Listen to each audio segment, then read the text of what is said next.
What's something stupid you used to do in middle school to be cool? Part 2. Aggressive rollerblading. Senate everything. Bonus points if you wore soaps, and the world was your playground.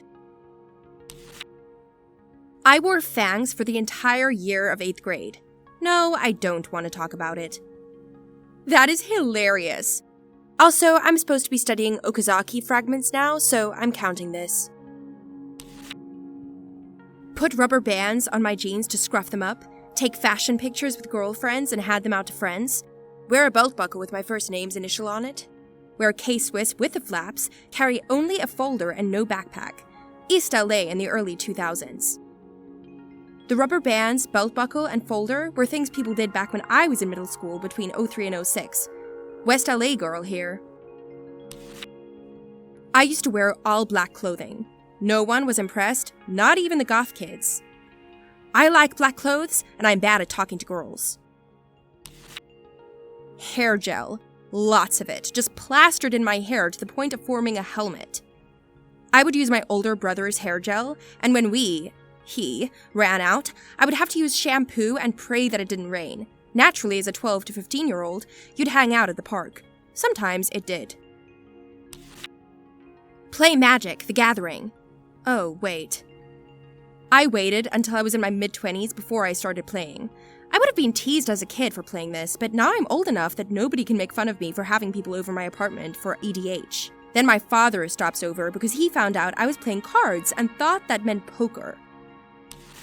I wore fingerless gloves for an entire day and tried to play it off as weight gloves. However, the little Tykes green logo was very, very visible. The cringe is real. I'm cringing and laughing in equal measure. Draw random marks on myself so people thought I got into a flirty pen fight with the girls. There were 2 girls who would always draw on me during science. I would get so mad because my mom would get mad when I'd come home with marks all over both arms, and other boys would get really angry or jealous about it, and it just did not click for me. Turns out I'm gay, though. Well, it's not something I did to be cool, but to fit in and seem more normal. I used to pack my own lunch when I was a kid because my mom couldn't be bothered with it, and it really hurt my feelings when other kids would complain about how their moms never got it right and would pack the wrong stuff. So I would pack the only things we had in the fridge and pretend to be upset when my mom would get it wrong and put the diet pudding in, instead of the regular stuff. In reality, I did it on purpose, so people thought my mom cared enough to pack my lunch too. I didn't just want to fit in, I wanted to blend in. I did something similar, but I would pack my lunch with forged "Love Mom" notes, then act all embarrassed when someone pointed it out. I was a loser. In my middle school, wearing name-brand clothes, the kind where everyone can see the logo, was cool for some reason. The 2 big brands were Echo and South Pole.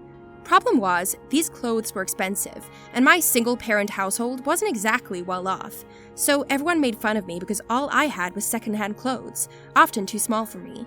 My mom conceded to buying me 1 South Pole t-shirt. I wore that shirt literally every day. People still made fun of me. I learned a lot from that experience. I had a similar experience. I look back on it and my mom tried so hard to get me the things I want, and it breaks my heart because I know she worked so hard and I was such an ungrateful little kid because I wanted what everyone else had and got mad when I couldn't have it. I would wear button-up shirts and button them unevenly. So there was a spare button on the bottom and an extra buttonhole on the top. The theory was that it would annoy girls and they would fix it for me. Had a friend who would have the tags on his shirt stick up for the same reason. Sadly, this was mid-college. As an Asian kid who didn't weigh above 100 pounds until high school, wore an extra large G-Unit t-shirt that had sleeves which would reach my mid-forearms with size 32 jeans. I lived in a suburban town with a median income of over $100,000, and my school students were predominantly Asians and Jews. I was a member of a group of kids who dressed similarly. You mean you lived in basically every suburban town with a median income of over $100,000? Don't worry, I went through this phase, but not even close to as bad as you did. Used to bring universal remotes to school and turn off the TVs when teachers tried to show videos to mess with them. Brought little remote control race cars and put cups over them and drove them around the floor to scare people who thought it was a rodent. Oh, and JNCO's pants. Oh gosh, my one buddy did this in college at the cafeteria. There was a big football game on, and he kept switching the channel to a religious station and cranking the volume up the entire way. Of course, the range on his remote wasn't very good, so we were sitting at the table right next to the TV, clearly laughing our asses off but trying to suppress it. It didn't take long before some of the bigger guys in the cafeteria threatened to beat our asses if we didn't knock it off, but gosh, was it funny. My friends and I came up with our own jackass, called ourselves All Balls. Being in middle school at the height of the skater and jackass and CKY crew fad was hilarious for me to watch as a girl, but looking back, I just feel deeply for all of our teachers. Fearlessness coupled with everyone suddenly having access to little flip digital cameras made for some interesting antics during class changes, lunch, and any other time really. What will happen if we go up to that kid and just shove him all the way down the stairs? How much air do you think I could get when I jump between these desks? How much do you guys dare me to pierce my nose with a safety pin? For years. It's a miracle we all survived that era. Thanks, Steve-O. Thanks. Playing with yarn. Buying rare types of yarn. For some unknown reason, string games became a huge fad in my middle school. You want to be the coolest kid on the block? You better have some crazy good Angola and a great cat's cradle. Cat middle school was tough. My friends and I used to layer everything we wore. 2 polos with popped collars, a t-shirt with cami on top, a polo with 2 camis underneath. The list goes on and on. I'm surprised we didn't all overheat. This was big in the 90s at my high school. There was a set of twins who were infamous for this. I think I counted 6 shirts once, 4 undershirts, a polo, and a rugby shirt over that. It was retarded then, but popular with the football kids. All nerd high school, different type of football kids than a normal school. Colored my hair using Kool-Aid. By the time I used the curling wand, I smelled like burnt raspberries. I knew a girl who did this in college. I lived down the hall from her, and once a month the bathroom in our hall smelled like fruit punch. Make up imaginary boyfriends and write love letters to myself to show my friends. Cringe. Like, whoa. Oh my gosh, I'm pretty sure my friend did this, but instead of a boyfriend for herself, it was for me and 2 other friends of ours. She made us write these guys letters and then gave us photos of them that were just magazine clippings, and she got really mad when we asked her if it was legit. She totally catfished us before it was even a thing. I started to do dip in 7th grade. I would try to freak everyone out in class by packing a lip in the middle of class. One time I forgot a bottle to spit in though, and my teacher obviously saw that I was dipping, so I raised my hand and asked if I could go to the bathroom. He just responds, no. So I salivate until eventually I had to swallow it. I did, and run to the bathroom to throw up. Yeah, that one kind of backfired on me. Ah, man, you try to gut it. Bad mistake. Wear German army shorts and Doc Martens. Wore oversized Doc Martens in middle school and freshman year of high school.